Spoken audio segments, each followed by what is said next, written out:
British east India company जब भारत में व्यापार करने आई, व्यापार के बाद वो राजनीतिक रूप से धीरे धीरे संपन्न। कंपनी की शासन को रेगुलेट करने के दृष्टि से ब्रिटिश पार्लियामेंट उस कंपनी को ध्यान में रख करके एक्ट बनाना चाहता है। फिर कंपनी की शासन समाप्त हो जाती है। अब जो जिसकी क्लास में हम लोग चर्चा की, अब भी बात 1857 की क्रांति हुई। यह क्रांति इस क्रांति से ब्रिटिश सरकार भी प्रभावित हुआ और एक नया व्यवस्था का परिवर्तन, जैसे यहाँ के लोग चाहते थे, सरकार भी उसी अनुपात में कुछ मात्रा में परिवर्तन करने का, लेकिन भारत पर आर्थिक सत्ता बरकरार रहे। इसलिए अब भारत की शासन सीधे ब्रिटिश पार्लियामेंट से ग्रहण हुई। ब्रिटेन की प्रशासन अब भारतीय प्रशासन की देखरेख करेगी। इसलिए विभाग तक बना दी जाती है।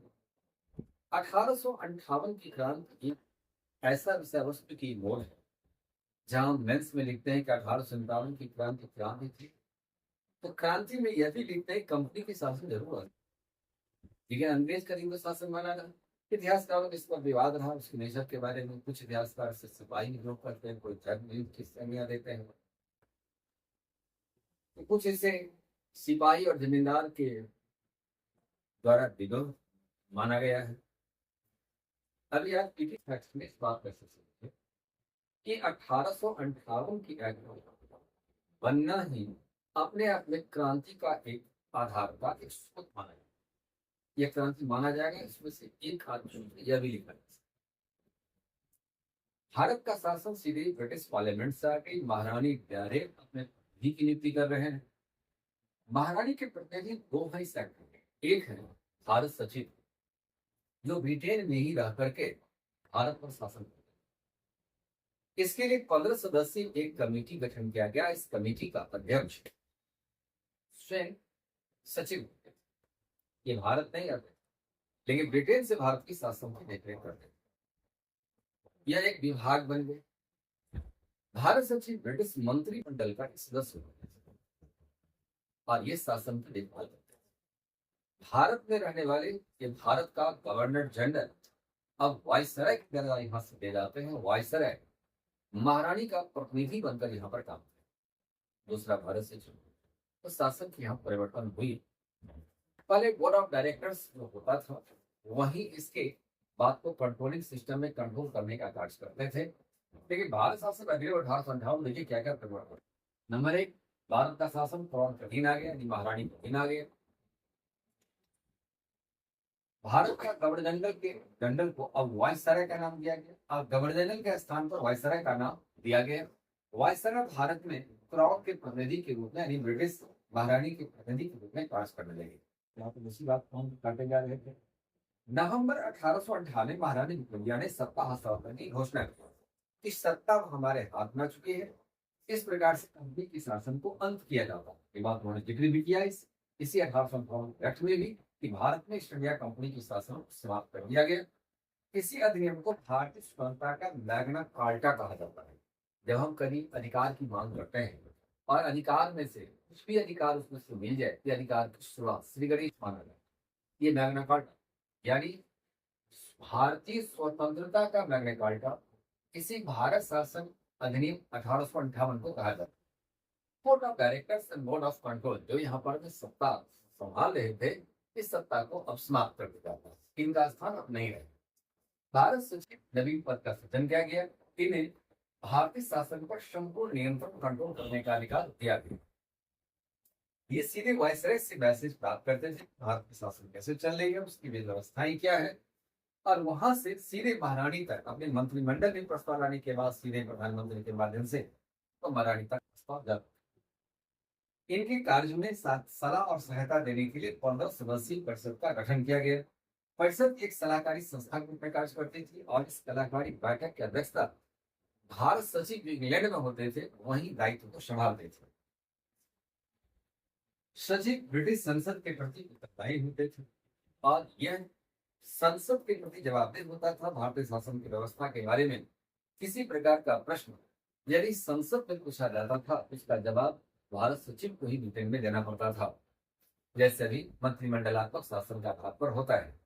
एक प्रकार से यहाँ पर कहा जाएगा कि भारतीय शासन पूर्ण रिस्पॉन्सिबिलिटी भूमिका में भारत सरकार ब्रिटिश सरकार कहलाती थी, उसके अधीन चला जाता है और महारानी के अधीन में शासन चला है। इलाहाबाद दरबार की जब घोषणा होती है, स्वीकार किया महारानी ने कि भारत के जितने भी प्रजा हैं वो ब्रिटिश भारत के प्रजा माने जाएंगे, जिसमें धर्म, जात, मूलवंश, लिंग इनमें से किसी भी आधार पर भेदभाव नहीं मानी जाएगी। ये 1858 का एक्ट है। इस 1858 के एक्ट में कुछ खामियां, कुछ कमी कर इसको इंडियन हाई कोर्ट एक्ट 1861 के तहत 1861 के तहत इसमें इंडियन हाई कोर्ट एक्ट बनाया गया था। इसमें एक बात सिर्फ यहाँ पर थोड़ा सा इस बात को सुन लीजिए।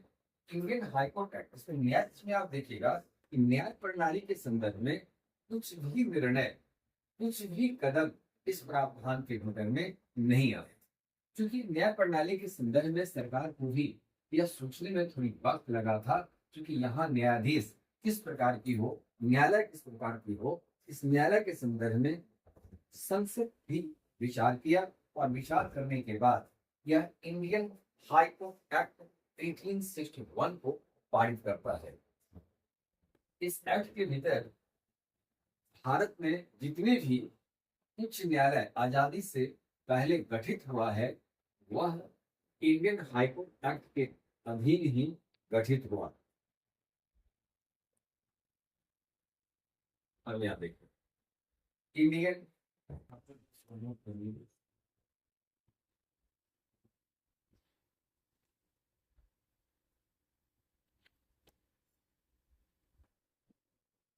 एक्ट 1861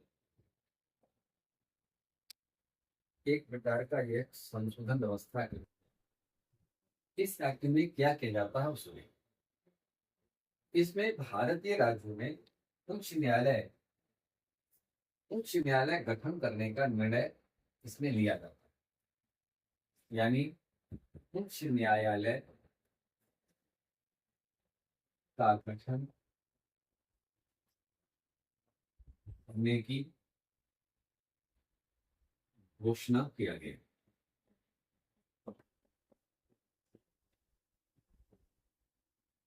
अब देखिए, पहली बात है, इसको भारत की संविधान में भी इसको उचित स्थान दिया गया है। भारतीय संविधान का अनुच्छेद 214 में स्थान दी गई। भारत में राज्यों में उच्च न्यायालय होती है। केंद्र शासित प्रदेश में भी आर्टिकल 241 के तहत केंद्र शासित प्रदेश में भी उच्च न्यायालय होती है। अन्यथा सन्निकट राज्य के अधीन जो उच्च न्यायालय है उसके अधीन। इंडियन हाई कोर्ट एक्ट 1861 के भीतर सबसे पहले 3 प्रेसिडेंसी एक्ट पास होता है। 1862 में मद्रास, बॉम्बे और कलकत्ता। 1862 में ये तीनों प्रेसिडेंसी में हाई कोर्ट को गठन किया। इसमें एक मुख्य न्यायाधीश और अतिरिक्त न्यायाधीश का प्रावधान करेगा। फिर आगे इलाहाबाद हाई कोर्ट, जिसको प्रयागराज कहते हैं, इस समय इलाहाबाद ही ऐतिहासिक बात है। इलाहाबाद हाई कोर्ट का गठन 1866 में हुआ। पहले इस हाई कोर्ट को 1860 में आगरा में स्थापित किया गया था। फिर 1875 में शिफ्ट किया गया प्रयागराज, जिसको इलाहाबाद उस समय कहा जाता था, तो शिफ्ट किया गया। लेकिन उस कोर्ट की स्थापना 1866। फिर बेंगलुरु यानी कर्नाटक हाईकोर्ट की गठन जो है फिर 1884 में। इसी प्रकार से भारत के राज्यों में हाईकोर्ट की गठन किया गया। आजाद भारत यानी जब भारतीय संविधान सभा 1946 में गठित हुई और भारत का संविधान बना, भारत आजाद हुआ, भारत रिपब्लिकन कंट्री बना, इससे पहले जितने भी हाईकोर्ट की गठन भारत में हुई है, यह इसी हाईकोर्ट के तहत बनाया गया। जिससे पटना भी 1916 में बनाए गए। तो सभी हाईकोर्ट की गठन उस समय। फिर उसके बाद भारत जब गणतंत्र बनता है, तब भारतीय संविधान अनुच्छेद 214 के तहत हाईकोर्ट की गठन की। तो 1858 के एक्ट में यह चीज एडजस्टमेंट नहीं हो पाई। तो न्यायपालिका के रूप में एक न्याय व्यवस्था कैसी हो, क्योंकि शासन किसी भी देश के शासन का मूल आधार उसकी न्याय होती है। सरकार ने पहली बार इस बात पर ध्यान दिया कि ब्रिटिश इंडिया कंपनी के समय में जनता को न्याय नहीं मिलने के कारण भी 1857 की क्रांति घटना का एक कारण उभर के आ सकता है। अब बार बार क्रांति नहीं, इस क्रांति से अपने आप को मुक्ति पाना चाहता था कि हाईकोर्ट की गठन हुई। हाईकोर्ट का जो नेचर होता है कि उस राज्य के भीतर जितनी भी लघु न्यायालय या डिस्ट्रिक्ट न्यायालय, जिला न्यायालय होती है, उस सारी की मामला को एक कंक्रीट करके उठा करके हाईकोर्ट में लाया जाता है, ताकि अपीलीय अधिकार जब हम किसी जनता को दे रहे हैं तो अपीलीय अधिकार निम्न न्यायालय से हाईकोर्ट तक पहुंचे, और हाईकोर्ट भी यदि इस मामला का निष्पादन लगता है कि नहीं हो पाया तो आप प्रीवी काउंसिल लंदन में जाके अप्लाई कर सकते, जो उस समय वहां की सुप्रीम कोर्ट मानी गई। लेकिन यहीं तक बहुत सारी मामला साफ हो जाता था, क्योंकि सरकार की मंशा शासन करना होता था, लोगों को दंड देना होता था। इसी बात को नरेंद्र मोदी की सरकार की व्यवस्था में सुधार किया न्यायपालिका में। अब इसमें कहा कि न्याय दिलाना शासन का उद्देश्य होता है, यही शासन की योगदान की विचारधारा। अब आगे अगले एक्ट में भारत शासन अधिनियम 1861। इस एक्ट के भीतर क्या क्या प्रोविजन था? इस एक्ट में सरकार ने बहुत कुछ परिवर्तन किया। पहली बार विभागीय प्रणाली शुरुआत किया गया। विभागीय प्रणाली शुरुआत होगा तो मंत्रिमंडलात्मक व्यवस्था भी लागू हो जाएगा, पोर्टफोलियो सिस्टम भी आ जाएगा। ये तीनों एक साथ ही विकास की प्रक्रिया और पोर्टफोलियो की बाद में मान्यता देते हैं। पहले विभागीय प्रणाली शुरुआत हुआ, मंत्रिमंडलीय व्यवस्था कायम हुई, कार्यकारिणी परिषद में भारतीयों को शामिल पहली बार किया गया। ये मनोनीत होते थे 1862 में लॉर्ड कैनिंग, जो भारत के वायसराय बने। इन्होंने 3 भारतीय को शामिल किया, जिससे बनारस के राजा, पटियाला महाराज और दिनकर राव को विधान परिषद में शामिल किया। चूंकि इन्हें गैर सदस्यों को ही मनोनीत करने का अधिकार इस था, तो भारतीयों को पहली बार शामिल किया गया। पहली बार इसी अधिनियम के तहत विधान परिषद में भारतीयों को मौका मिला, और 3 सदस्य यही थे, बनारस के राजा, पटियाला महाराज और दिनकर राव को मनोनीत की। मद्रास और बॉम्बे प्रेसिडेंसी को पुनः विधायी अधिकार प्रदान किया, क्योंकि आपको पिछले एक्ट में बनाए हैं कि जब बंगाल का गवर्नर जनरल बनाया गया, बंगाल के गवर्नर जनरल का पदोन्नति दी गई, और मद्रास और बम्बई के गवर्नर को स्वाधीन कर दिया। बाद में उन्होंने क्या किया, ये अधिकार उनसे बहुत कुछ कम कर दिया गया, अधिकार का केंद्रीकरण करने पर बल दिया गया, और बंगाल का गवर्नर जनरल के पास अधिक अधिकार, यहाँ पर प्रांतों के अधिकार कम पर। लेकिन इस प्रणाली के तहत पहली बार विकेंद्रीकरण की प्रक्रिया पर बल दिया गया, जो यह क्रम धीरे धीरे आगे बढ़ते 1947 अर्थात भारत शासन अधिनियम 1935 के तहत इसका विस्तारीकरण किया, जहां प्रांतों को आंतरिक स्वायत्तता प्रदान किया गया था। यहाँ पर सबसे पहले मद्रास और बॉम्बे प्रेसिडेंसी को पुनः विधायी अधिकार लौटाया, प्रदान किया गया कि आप कानून बना सकते हैं।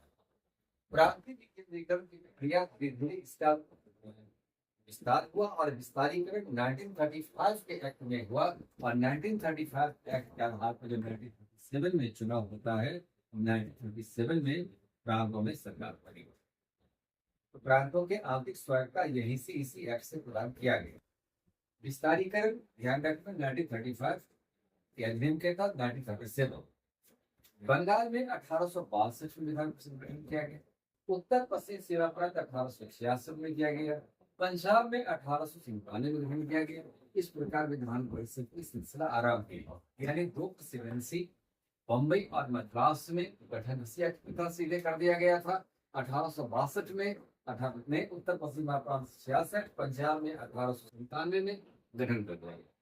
बनारस वायसराय परिषद की कार्य संचालन में नियम बनाने, आदेश जारी करने का अधिकार दिया जाता है। सपरिषद वायसराय 1859 में लॉर्ड कैनिंग द्वारा पहली बार फोलियो प्रणाली में लागू की गई थी, इसकी मान्यता भी दी गई। हायरार्की को रखा जाएगा तो शासन व्यवस्था के भीतर में वायसराय आपातकाल में अध्यादेश जारी कर सकता है। यानी पहला ये एक्ट है जहां पर वायसराय को एग्जीक्यूटिव हेड को भारत में ऑर्डिनेंस जारी करने का अधिकार मूल रूप से दिया गया। तो आपको वायसराय वो भी क्या तो आपातकालीन अध्यादेश जारी कर सकते हैं। केंद्रीय विधान परिषद में सदस्यों की संख्या 6 से बढ़ाकर 12 कर दिया गया। वायसराय के कार्यकारिणी में 5वां सदस्य को शामिल किया गया। चूंकि एक कानून के जानकार का होना अनिवार्य है, इसी प्रणाली को प्रांतों में भी जब विधान परिषद गठन किया गया वहां भी एडवोकेट जनरल पद का सृजन किया गया था। विधान परिषद में सिर्फ कानून निर्माण करने का अधिकार दिया गया, सदस्यों को प्रश्न पूछने, प्रस्ताव रखने का अधिकार, सिर्फ मैंने उस रखने का अधिकार समाप्त कर देगा, रखने का अधिकार नहीं था, वह निषेध था। यानी विधान परिषद सिर्फ और सिर्फ कानून बना सकता था, सदस्यों को प्रश्न पूछने, जबकि विधान परिषद में प्रश्न पूछना चाहिए, प्रश्न पूछने का नहीं था अधिकार, प्रस्ताव रखने का भी अधिकार नहीं था। प्रांतीय विधान परिषद में एडवोकेट जनरल की व्यवस्था की गई और न्यूनतम 4 सदस्य अधिकतम 8 सदस्य का प्रावधान प्रांतों में किया गया था। इसमें आधे सदस्य गैर सरकारी होते थे। वायसराय पंजाब पूर्वी सीमा प्रांत में विधान परिषद के सदस्य कितना होंगे इसका संख्या निर्धारित करने का अधिकार वायसराय के अधीन होते, चाहे आप उसको बढ़ा सकते हैं, जितना रखना है अपने हिसाब से उसको रख सकते हैं। प्रांत में यदि कोई प्रस्ताव पारित की जाती थी, कोई कानून बनता था तो गवर्नर की स्वीकृति अनिवार्य थी। फिर गवर्नर वायसराय के पास भेजेंगे, वायसराय की स्वीकृति भी अनिवार्य था। इस प्रकार से प्रांत के गवर्नर और वायसराय का भी अधिकार बने, उसकी स्वीकृति होना अनिवार्य किया गया। देखिए अभी भी भारतीय संविधान के भीतर में ऑर्डिनेंस, हालांकि ऑर्डिनेंस यहाँ पर आपातकाल में दिया गया था। संविधान में फिर आगे जाकर के संविधान सुधार होता है, तब भारत शासन अधिनियम के तहत जो व्यवस्था थी वो अधिकांश भारतीय संविधान पर लाई गई। एडवोकेट जनरल पहला इसी एक्ट में प्रांत में व्यवस्था किया जाता है, जो किसी उच्च न्यायालय के न्यायाधीश नियुक्ता के समान होते हैं। अभी वर्तमान में भी प्रत्येक राज्य में एडवोकेट जनरल होते हैं और विधि सदस्य जो है शामिल करने का प्रावधान किया गया। विधि सदस्य अभी भी हमारे मान्यवादी हैं, तो राष्ट्रपति को सलाहकार सलाह और सहायता देते हैं, कानूनी सलाह देते हैं, बार सरकार को सलाह देते हैं। इसलिए इस सारे एक्ट का नाम होता है भारत में संवैधानिक विकास का इतिहास। ये धीरे धीरे विकास किया और विकास करने के बाद भारत का संविधान विश्व का सबसे अनूठी संविधान बनी है। वजह यह है कि कालांतर में धीरे धीरे इसकी विकास की रूपरेखा अपनाई गई, जो बेहतर लगा हमारे संविधान सभा ने शुरुआत किया। तो 1861 की जो एक्ट है, यह एक्ट का प्रभाव भारतीय संविधान पर भी देखने को मिलता है। इसमें आपको क्वेश्चन है, बताइए। इसमें 2-3 बात कुछ सिर्फ याद है, जैसे पोर्टफोलियो सिस्टम, विभागीय प्रणाली, गवर्नर जनरल। अब किसी प्रांत में जो सदस्य संख्या तय किया गया अन्यथा उसको संख्या तय कर सकता है। प्रांत एडवोकेट जनरल को गठन कर दिया गया। केंद्र में 5वां सदस्य के रूप में एक विधि सदस्य को शामिल किया गया। आपातकाल में अध्यादेश जारी करने का अधिकार गवर्नर जनरल को अध्यादेश जारी करने का अधिकार दिया गया। बंगाल 1862, पश्चिम सीमा प्रांत 1866 और पंजाब में 1858 की गठन। यह एक प्रकार से सत्ता का विकेंद्रीकरण प्रणाली पर यहाँ पर रोक दिया गया, जहाँ प्रांतों में जहाँ पर विधान परिषद के अधिकार नहीं था उसे दिया गया और इसका विस्तारीकरण यहीं से शुरुआत होते होते 1935 भारत शासन अधिनियम के तहत 1937 में इसका विस्तारीकरण किया गया। ये 2-4-5 बात है, इसी में से क्वेश्चन प्रति में पूछा जाता है। हालांकि 1861 का अधिनियम 70वीं यूपीएससी मेंस में भी पूछा। बात क्लियर? भारत शासन अधिनियम 1893 यानी 1892 में कुछ परिवर्तन 1861 से अलग देखने को मिलता है, लेकिन बहुत ज्यादा स्वतंत्र अधिकार सरकार ने नहीं दिया। वायसराय परिषद में अभी सदस्य की संख्या 10 से बढ़ाकर 16 किया गया। आधे सदस्य इसमें गैर सरकारी, यानी अभी सदस्य 10 से 16 होगा, लेकिन इस अतिरिक्त सदस्य में 10 से 16 में आधे सदस्य गैर सरकारी। प्रांतीय विधान परिषद में अधिक सदस्यों की संख्या 8 से 20 निर्धारित की गई है। प्रांत में 8 से 20, केंद्र में 10 से 16। अब बम्बई में विधान परिषद 8 से 20 सदस्य किया गया, मद्रास में 8 से 20, शेष प्रांत में 15 और बंगाल में 20 अधिकतम सदस्य का प्रावधान किया गया। पहली बार चुनाव शब्द का उल्लेख इस एक्ट में आया, लेकिन चुनाव में आम जनता की कहीं से सहभागिता का आधार नहीं रखा, लेकिन अप्रत्यक्ष चुनाव प्रणाली को अपनाने पर बल दिया गया। भारत में सबसे पहले अप्रत्यक्ष चुनाव प्रणाली इसी भारत शासन अधिनियम 1892 के तहत लाया। सदन में सदस्यों को बजट यानी सदन में बजट पेश करने का अधिकार दिया जाता है और बजट वह वोट नहीं दे सकता था, लेकिन प्रश्न पूछने का अधिकार सदस्यों को दिया गया था। सिर्फ प्रश्न पूछ सकते थे, मत देने का अधिकार भी इस पर नहीं था। यानी सीधी सरकार ने जैसे बजट पेश किया है, आप इसे श्रवण करने का काम करिए, बहुत ज्यादा रुकावट डालने का अधिकार इसमें नहीं है। यही एक एक्ट है जिस एक्ट के भीतर भारतीयों को पहली बार यह खटका कि अंग्रेजी को जानकारी नहीं रहने के कारण वायसराय के लैंग्वेज को नहीं समझ पाए। वायसराय यदि किसी प्रस्ताव का समर्थन करता था तो हाथ खड़ा करते थे, यदि विरोध करना होता था तो हाथ नीचे करते थे। ऐसे भारतीय इस शुरुआत दौर में भारतीय प्रतिनिधि बनकर आए। इस वजह से यह एक आंशिक व्यवस्था का प्रतिफल था। चुनाव प्रणाली में कुछ मकसद आते, पढ़े लिखे लोग पहुंच सकते थे, लेकिन ऐसा सरकार करना उचित नहीं समझा। यही परिषद को धन्यवाद एक बार फिर से वायसराय के परिषद में 10 से 16 सदस्य का प्रावधान किया गया और 8 से 20 सदस्य प्रांतीय प्रांत में, बॉम्बे में 8 से 20, मद्रास में 8 से 20, फिलिपाल 15, बंगाल में 10। पहली बार चुनाव संघ का उल्लेख को अप्रत्यक्ष चुनाव प्रणाली पर बल दिया गया।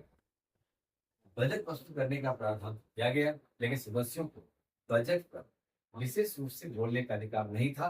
प्रश्न पूछने का अधिकार सिर्फ था, मतदान में भाग लेने का अधिकार नहीं था। तीन मेजर प्रोविजन है प्रश्नों के ऊपर लेती है। भारत शासन अधिनियम 1919, इस 19 से भारत शासन अधिनियम 1909, इस अधिनियम को नीग्रो मार्ले सुधार भी कहा जाता है, क्योंकि भारत सचिव और भारत के वायसराय ने इसमें सुधार किए थे, उन्हीं के रिपोर्ट पर बना था। दरअसल 1909 के एक्ट में सर अरुंडेली समिति का भी सरकार ने गठन किया था और ये समिति यहाँ के वायसराय को रिपोर्ट करती है। फिर वो भारत सचिव से मिलकर संसद में दोनों की सुधार के आधार पर रखा गया। इस पर संसद में इसकी बहस हुई और यह अधिनियम भारत शासन अधिनियम 1919 बनकर तैयार हो जाता है। यह भारत की बढ़ती हुई एकता और सामर्थ्य को रोकने के लिए ब्रिटिश सरकार ने डिवाइड एंड रूल का व्यवस्था कर पहली बार भारतीय एकता पर लागू होती है, ताकि भारत की आजादी की जो मांग, स्वराज की जो मांग के आगे बढ़ रहे हैं, अपने अधिकार का जिस तरीका से पदार्पण कर रहा था, खासकर बंगाल विभाजन के समय जो एक रोष पैदा हुआ था, इनको मुश्किल एकता को तोड़ने के लिए सरकार ऐसे प्रावधान को बनाने में कामयाबी भी हासिल कर रहा है। यही से भारत में संप्रभुता का बीज होता है।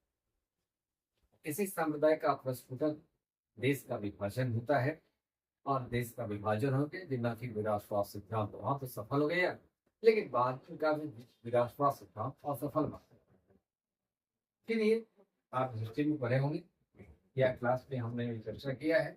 अब देखिए कि इसके भीतर क्या क्या, ये बात ध्यान रखिएगा, सर अरुंडेले समिति का भी गठन किया था और इसी पर भारत सचिव और भारत के वायसराय ने आपस में सुधार के आधार पर ब्रिटिश पार्लियामेंट में रिपोर्ट रखता है, जिस पर एक्ट बना। इसका प्रावधान में सबसे पहले मुसलमानों के पृथक निर्वाचन का प्रावधान किया गया। विधान परिषद की सदस्य संख्या 69 निर्धारित किया गया। इसमें गवर्नर एक, उसके बाद अशासकीय सदस्य एक, कार्यपालिक सदस्य 7, अतिरिक्त सदस्य 7 और शासकीय जो सदस्य संख्या थे तो कुल मिलाकर के 269।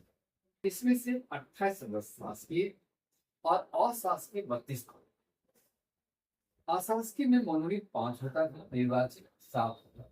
इस 5 और 7 32 प्लस अशासकीय। निर्वाचित 10 में विशेष वर्ग आते थे जो बम्बई बंगाल के वाणिज्य मंडल के प्रतिनिधि होते थे, उसकी संख्या 2 होता था। साधारण चुनाव मंडल प्रांत से 13 होता था। श्रेणी वर्ग में 12 सदस्य होते थे। श्रेणी को इस प्रकार बांटा गया था, भूपति चुनाव क्षेत्र से 6 और मुस्लिम निर्वाचन क्षेत्र से 6, तो ये 12 और यही श्रेणी वर्ग 12 सदस्य होता था। प्रांत में विधान सदस्य संख्या इस प्रकार से तय किया गया था कि जो बड़ा प्रांत था उससे 50-50 तय किया। इससे बम्बई 50, मद्रास 50, बंगाल 50, उत्तर पूर्वी प्रांत 50, बर्मा और असम में 30 सदस्य का प्रावधान किया गया। विधान परिषद के सदस्य में 3 प्रकार के सदस्य होते थे। एक सदस्य होता था वह सरकारी होते थे, दूसरा गैर सरकारी होते थे और तीसरा निर्वाचित होते थे। मुसलमान के लिए पृथक निर्वाचन की व्यवस्था किया गया। उसमें से मुस्लिम व्यक्ति ही इस प्रत्याशी को मत देगा, अन्यथा यदि हिंदू डालेगा तो हिंदू बहुल क्षेत्र में मुस्लिम प्रतिनिधि का संभव नहीं था निर्वाचित होना। इसमें सरकार ने यह आधार बना दिया कि पृथक निर्वाचन व्यवस्था में मुसलमान ही वोट डालेंगे, लेकिन महिला और विकृत मानसिकता के व्यक्ति यानी जो पागल होते हैं ये मतदान में भाग नहीं ले। प्रांत केंद्र और प्रांतीय विधान परिषद में एक खूबसूरती यहाँ लाई गई कि अनुपूरक प्रश्न तथा बजट संकल्प रखने का अधिकार दिया गया। सत्येंद्र प्रसाद सिन्हा वायसराय के कार्यपालिका में शामिल हुए और इन्हें बिल सदस्य की भी स्थान मिला। मुस्लिम सदस्य का चुनाव मुस्लिम कर सकते हैं। समसामयिकता का पहली बार आधार बनाया गया। इसे लॉर्ड विंटो को भारत में सांप्रदायिक प्रणाली का जनक कहा जाता है। इसका बहुत बड़ा विस्तार विश्व बना जो भारत के हिसाब को खो दिया और आजाद भारत के बीच में भी यह कभी न कभी करवटें ले रही है। इसमें लॉर्ड विंटो एक प्रोसेस रूप में लाया। लेकिन सच का आलम यह है कि बंगाल विभाजन के समय पूर्वी बंगाल के लेफ्टिनेंट गवर्नर फुलर टेट थे, जिन्होंने बंगाल का विभाजन हिंदू और मुस्लिम की एकता की व्यवस्था को तोड़ने के संकल्प में लाया गया था और बंगाल विभाजन क्यों किया जाए इसी को आधार बनाते हुए ये लॉर्ड कर्जन को समझाने में सफल हो जाते हैं। लॉर्ड कर्जन शिमला में फैसला लेते हैं कि आखिर बंगाल का विभाजन कर दिया जाए। इससे बंगाल के विभाजन में एक दूसरे को निशाने लग सकते हैं, जिससे भारत की एकता को भी ध्वस्त कर दिया जाएगा। दूसरी बात है presidency corporation chambers of commerce विश्वविद्यालय जमींदार के लिए अलग अलग पठन व्यवस्था प्रदान किया गया। इस प्रकार से यहाँ श्रेणीबद्ध तय हो गया और इसमें श्रेणीबद्ध में सबसे बड़ा झटका लगा था कि धर्म के आधार पर जो रिजर्वेशन दिया गया, हिंदू बहुल क्षेत्र में मुस्लिमों को आरक्षण दे देना, ये हिंदू मुस्लिम उन्माद की भावना को बढ़ावा देने के बराबर था। हालांकि अधिनियम तो लागू हो जाती है और भारत की राजनीतिक दशाएं जो होती है वह एक अलग मोड़ की ओर बढ़ने लगता है। फिर भी भारत अपनी एकता और सामर्थ्य का प्रदर्शन किया और भारत अपनी आजादी को बढ़ा। अब आगे भारत शासन अधिनियम 1919 की ओर चले। भारत शासन अधिनियम 1919, इस अधिनियम को ही 1909 के तहत भारत सचिव और भारत के वायसराय कौन थे? मॉन्टेग्यू जेम्स उन्हीं के रिपोर्ट पर यह ब्रिटिश पार्लियामेंट में इस अधिनियम को पारित किया गया 1919 में। एक एक्ट के नाम से जाना था। इस एक्ट के बिना बहुत कुछ ऐसे प्रावधान था बना तो दिया गया लेकिन लागू नहीं। अब जैसे यहाँ आप देखिए वायसराय के कार्यकारी परिषद में 8 में से 3 सदस्य भारतीय हुए। यह प्रावधान था। 8 सदस्य टोटल होगा, 3 भारतीय नष्ट है और आना ही है। केंद्रीय स्तर पर पहली बार द्विसदनात्मक सदन का प्रावधान किया गया। द्विसदनात्मक सदन में एक आ गया संघीय सभा और दूसरा हो गया केंद्रीय विधान परिषद। केंद्रीय संघीय सभा में निर्वाचित 30 सदस्य 34 और मनोनीत 20 सदस्य 60 सदस्य संघीय सभा में रखने का प्रावधान किया और विधान परिषद में निर्वाचित 106, मनोनीत 41, कुल 145 सदस्य। इस मनोनीत 41 सदस्य में शासकीय 26 और अशासकीय 15, 26 15 इंक्लूड करेंगे 41। इस प्रकार से सदस्य का प्रावधान किया गया। यानी कुल मिलाकर संघीय सभा 7 सदस्य था और विधान परिषद 145 सदस्य था। इसमें निर्वाचन का जो आधार था वह निर्वाचन जो थी उसमें संपत्ति की योग्यता के आधार पर आपके पास शहर में संपत्ति होना चाहिए, निश्चित संपत्ति होना चाहिए, तभी आप उसके मतदाता बन सकते हैं। यानी इस भारत शासन अधिनियम के निर्वाचन में आप मतदाता बन सकते। यहाँ पर मतदाता की योग्यता संपत्ति के आधार पर था, तो आधार से मतदान व्यवस्था। भारत सचिव का वेतन पहली बटवा भारतीय कोष से देने का प्रावधान किया गया। भारतीय कोष से देने का प्रावधान किया। राजस्व संबंध कार्यधारण के लिए उच्चायुक्त गठन करने का प्रावधान किया गया। प्रांतीय सरकार के 2 वर्ग में बांट दिए गए, आरक्षित और हस्तांतरित। यानी इस एक्ट में पहली मर्तबा प्रांतों को विशेष अधिकार मिल जाता है, आरक्षित और हस्तांतरित। अब गवर्नर अपने पार्षदों की सहायता से काम करेगा, आर्थिक विषयों पर। हस्तांतरित विषय जो है मंत्री की सहायता से काम करेंगे, लेकिन गवर्नर ही करेगा। गवर्नर अपने सामूहिक कार्य के रूप में उनका वर्ग जो था, अधिकार गवर्नर कैसा होता बस की उसके भीतर यह प्रावधान किया गया कि आरक्षित और हस्तांतरित में विषय पर बांट दिया गया। आरक्षित पर गवर्नर अपने पार्षदों की सहायता से काम करेंगे और हस्तांतरित विषय पर मंत्री की सहायता से कार्य करेंगे। सूची 3 बांटा गया। पहली बार सूची का प्रावधान इस एक्ट के भीतर में आया है।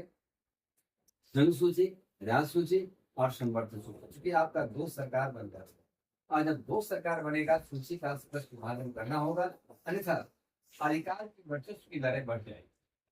प्रत्यक्ष निर्वाचन व्यवस्था की गई थी। इसमें भारतीय, ईसाई, सिख, आर्य भारतीय, यूरोपियन को पृथक निर्वाचन व्यवस्था किया गया। द्वैध शासन आरंभ किया गया। यही डॉकर्सी गवर्नमेंट है और डॉकर्सी गवर्नमेंट के जन्मदाता लियोनेल कार्टिस।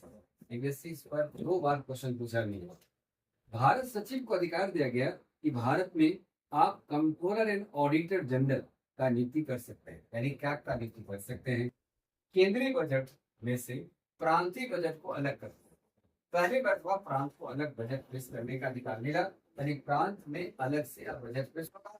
केंद्र का बजट अब स्वतंत्र होकर के अपना बजट को पेश करेगा।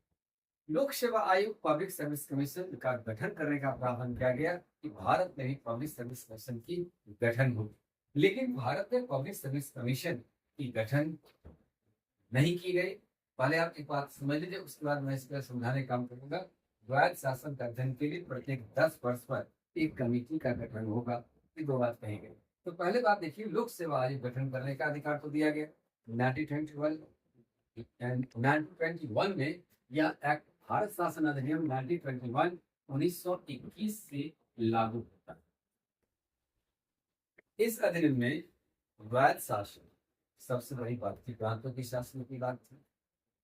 दूसरी बात यह था कि द्वैध शासन जो लियोनेल कार्टिस जिसके जन्मदाता थे, इस प्रणाली की शुरुआत की थी। यहाँ पर केंद्र और राज्य सरकार की वर्ग जो थी। अब यहाँ देखिए कि लोक सेवा आयोग गठन का प्रावधान किया है, लेकिन लागू नहीं किया। भारतीय ने विरोध किया इसका। महात्मा गांधी फिर आगे जाकर आश्रम आंदोलन कार्यक्रम को जारी किया। भारत शासन अधिनियम 1921 जब लागू नहीं हुआ, पब्लिक सर्विस कमीशन 1924 में लॉ कमीशन सुझाव देता है कि भारत में पब्लिक सर्विस कमीशन का गठन किया जाए।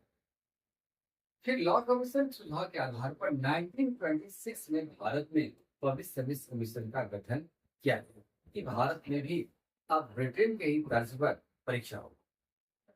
फिर 1935 के एक्ट में पब्लिक सर्विस कमीशन का विस्तार किया। जब भारत आजाद होता है, भारत गणतंत्र बनता है, तो भारतीय संविधान के आधार पर भारतीय संविधान के अनुच्छेद 312 के तहत राज्यसभा को अधिकार दिया गया कि आप केंद्र और राज्य में पब्लिक सर्विस कमीशन का गठन कर सकते हैं। केंद्र में 315 एक्ट और राज्य में 315(2) के तहत पब्लिक सर्विस कमीशन फिलहाल काम कर रही है। भारत में 3 प्रकार का पब्लिक सर्विस कमीशन वर्तमान में काम करती है। एक यूनियन पब्लिक सर्विस कमीशन, दूसरा स्टेट पब्लिक सर्विस कमीशन और तीसरा कंबाइंड पब्लिक सर्विस कमीशन। और एक द्वैध शासन गठन करने के लिए 10 वर्ष पर एक कमेटी का गठन होगा और यह भारत में आकर के इसका सुपरविजन करेगा और कमेटी की रिपोर्ट के आधार पर में ही अगला अधिनियम तैयार होगा। इस आधार पर साइमन कमीशन जो गठन की गई, हालांकि 2 वर्ष पहले गठन कर दिया गया, 1929 में यह गठन होना था, लेकिन ब्रिटेन में कंजर्वेटिव पार्टी चुनाव में हारने की संभावना थी। 1929 में चुनावी वर्ष था ब्रिटेन में, और हारने की वजह से ये 2 वर्ष पहले ही कंजर्वेटिव पार्टी इस कमीशन का गठन कर दी। 7 सदस्य साइमन थे और 7 सदस्यीय आयोग था। जॉन साइमन इसके अध्यक्ष थे। 1927 में गठन करने का सरकार ने फैसला किया। इसी वर्ष जब मद्रास कांग्रेस अधिवेशन हो रहा था, इसी अधिवेशन में भारतीय कांग्रेस ने निर्णय लिया कि साइमन कमीशन का हम लोग विरोध करें, क्योंकि सभी सदस्य भारत अंग्रेज हैं। भारतीय इसमें शामिल नहीं होने के कारण सरकार अपने हिसाब से ही रिपोर्ट को पेश करेगी। अगली अधिनियम भी एक भारत पर प्रभाव डालने वाली यह अधिनियम होगी, इसलिए हम लोग इसका विरोध करें। 3 फरवरी 1928 को साइमन कमीशन बॉम्बे के एयरपोर्ट पर पहुंचते हैं, भारत के विभिन्न क्षेत्रों की यात्रा करते हैं। गोरखपुर साइमन कमीशन काला झंडा प्रदर्शन किया गया, लेकिन फिर भी साइमन अपना भारत में रिपोर्ट तैयार कर दी। इसी रिपोर्ट के आधार पर 3 गोलमेज सम्मेलन बुलाए जाते हैं, 1930, 1931 और 1932। 1931 के सम्मेलन में सिर्फ कांग्रेस के प्रतिनिधि के रूप में महात्मा गांधी शामिल हुए थे, और तीनों गोलमेज सम्मेलन में एकमात्र भारतीय नेता डॉक्टर भीमराव अम्बेडकर शामिल हुए। अब इसके आगे की एक्ट में भारत शासन अधिनियम 1935 है, या उसकी आगे चर्चा होगी। भारत शासन अधिनियम 1935 यह एक ऐसा अधिनियम है जो ब्रिटिश सरकार चार्टर एक्ट से लेकर भारत शासन अधिनियम 1919 तक पूरी विषय वस्तु की समीक्षा करने के बाद इस एक्ट को लागू किया। इस कार्यक्रम बहुत बेहतरीन था। दूसरी बात है कि यह टेबल राउंड कॉन्फ्रेंस यह पहली एक्ट थी जहां पर सम्मेलन आयोजन करके भारतीय को भी शामिल करते थे, उसको एक लाने का प्रस्ताव रखा। इसलिए स्वाभाविक है, अन्य अधिनियमों से अलग है। हालांकि ब्रिटिश सरकार ने अपने स्तर से कुछ सुधारात्मक कदम उठाए। अब तक का सबसे बड़ी अधिनियम है। भारतीय संविधान में लगभग 200 से अधिक अनुच्छेद इसी भारत शासन अधिनियम 1935 से ही लिए। इस अधिनियम का देखिए बड़ा विस्तार होने का एक मूल कारण है कि इसमें भाग 14 था, अनुच्छेद 321, अनुसूची की संख्या 10, एक Suril process of constitution 1935 act के रूप में जाना जाता है। अखिल भारतीय संघ की इसमें स्थापना की गई। आपने इसको नहीं लाया, अखिल भारतीय संघ आया। इस संघ के भीतर में जितना भारत का प्रांत था, इस सब के सब ये प्रांत भी आ जाएंगे, आ जाएंगे। देशी रियासत राजा महाराजा का अधिकार, मुख्य आयुक्त का प्रांत विस्तृत क्षेत्र था, ये सब के सब एक शासन की इकाई के रूप में, और केंद्र इस सभी के केंद्र के न्यूक्लियस में ये सभी इकाई कार्य करने लगे, इसमें प्रांत, आयुक्त का प्रांत और देशी रियासत। सूची पहला बात था, इस सूची इसका विस्तारीकरण हुआ, 3 सूची में रखा गया, संघ सूची, राज्य सूची, संवर्ती सूची। संघ सूची पर 59 विषय जिसको सीधे सीधे केंद्र को कानून बनाने का अधिकार रखा गया। राज्य में 54 विषय जिसको सीधे राज्य की सरकार कानून का निर्माण प्रांत की सरकार कर सकते हैं। संवर्ती सूची में 36 विषय को रखा गया जिस पर दोनों ही सरकार कानून का निर्माण कर सकते हैं। इस तीनों सूची के अलावा जो विषय निकट भविष्य में आएंगे अवशिष्ट शक्ति कहा जाता है, और अवशिष्ट शक्ति पर कानून बनाने का अधिकार वायसराय को रखा गया। भारत के संविधान में भी यही प्रोसेस है, हालांकि सूची की संख्या कुछ अलग है, लेकिन यही सूची 3 सूची है, और अवशिष्ट शक्ति यह है जहाँ केंद्र को अवशिष्ट शक्ति का कानून बनाने का अधिकार है। संघ सूची पर केंद्र सरकार को, राज्य सूची पर राज्य को, और अब संवर्ती सूची पर केंद्र राज्य दोनों को कानून बनाने का अधिकार है। प्रांतों में द्वैध शासन स्थापित किया गया, प्रांतों को एक स्वतंत्र इकाई के रूप में कार्य करने का अधिकार दिया गया। केंद्र में द्वैध शासन प्रारंभ करने का प्रावधान किया गया, लेकिन इस एक्ट में इस चीज को लागू नहीं किया, क्योंकि सरकार को भी समझ में आ रहा था कि यदि हम द्वैध शासन की व्यवस्था को करते हैं तो निश्चित रूप से इस शासन का कोई स्वरूप नहीं बने। इसलिए इसको लागू नहीं कर पाए। केंद्रीय विषय में दो भाग में बांटा गया, सुरक्षित और हस्तांतरित। यह तो पूर्ण एक्ट नहीं बांटा गया था, लेकिन सुरक्षित और हस्तांतरित, सुरक्षित विषय पर गवर्नर जनरल अपने कार्यकारिणी परिषद के परामर्श पर निर्णय लेते थे, कार्य करना था गवर्नर जनरल। हस्तांतरित विषय में गवर्नर जनरल अपने मंत्री के परामर्श से निर्णय लेते थे, कार्य करना होता था गवर्नर जनरल। क्योंकि शासन के केंद्र में गवर्नर जनरल रखा गया। RBI, reserve bank of India का गठन किया गया। भारतीय परिषद को अंत करके ब्रिटिश संसद की व्यवस्था रखी गई। तो ब्रिटिश संसद किसी प्रकार के कानून को फेरबदल करने का अधिकार रखती है। बर्मा, बरार, अदन को भारत से अलग कर दिया। 11 प्रांत में से 6 प्रांतों में विधान परिषद की व्यवस्था की गई और अर्थात द्विसदनात्मक सदन की व्यवस्था की गई। द्विसदनात्मक सदन वाले राज्य में बंगाल, बम्बई, मद्रास, त्रिपुरा, असम और बिहार जैसे राज्य को शामिल किया गया। दलित, महिला, मजदूर के लिए अलग निर्वाचन व्यवस्था किया गया, यानी पृथक निर्वाचन प्रणाली का विस्तारीकरण 1935 एक्ट में किया गया, जिसमें दलित, महिला, मजदूर के लिए अलग से निर्वाचन व्यवस्था लागू किया गया। मताधिकार का अधिकार को विस्तार किया गया। लोक सेवा आयोग की कार्य का विस्तार की गई और ये विस्तार करने के बाद अधिकार क्षेत्रों पर वृद्धि कर दी। 1937 में संघीय न्यायपालिका की स्थापना किया गया। इस प्रकार से भारत शासन अधिनियम 1935 अपने आप में भारतीय संविधान सभा ने भी इस चीज को, अधिकांश प्रोविजन को भारत के संविधान में उतारा। इसके बाद है एक अधिनियम सरकार और बनाती है, जो भारत शासन अधिनियम 1947 का था। 1947 में 3 जून 1947 की योजना के आधार पर माउंटबेटन प्लान तैयार की जाती है और माउंटबेटन प्लान के आधार पर ब्रिटिश संसद को स्वीकार करती है। भारत का विभाजन हो जाता है। 14 अगस्त 1947 को भारत से अलग पाकिस्तान बन जाता है और 15 अगस्त 1947 को भारत की आजादी हो जाती है। यही व्यवस्था का आधार था। भारत सचिव के पद 1947 के अधिनियम में समाप्त कर दी जाती है। महारानी का अधिकार अब यहाँ पर खत्म हो जाते हैं। यहाँ पर एक सरकार गठन करने की बात, संविधान सभा बनाने की बात आती है, जहाँ कैबिनेट मिशन ब्रिटिश मंत्रिमंडल के 3 मंत्री थे, यही भारत आते हैं। उन्हीं के सुझाव के आधार पर यह गठन किया गया। अब इस बात का दे रहा था, भारत में एक संविधान बन गई, भारत आजाद हो गया और आजादी की जश्न में अमृत महोत्सव की ओर भारत बढ़ रहा है। यह संवैधानिक विकास के इतिहास के सिलसिले में यह यहाँ तक ये अधिनियम के रूप में जाने जाते हैं। 58 से पहले चार्टर के रूप में, इस चार्टर को एक खंड में, इसको हमने दूसरा खंड में इसको प्रकाशित किया और फिर इसमें से संबंधित क्वेश्चन एक्सरसाइज बनेंगे। फिर एक्सरसाइज की बारी से भी हम लोग काम करते रहेंगे और आप लोग पैसे जुड़ेंगे।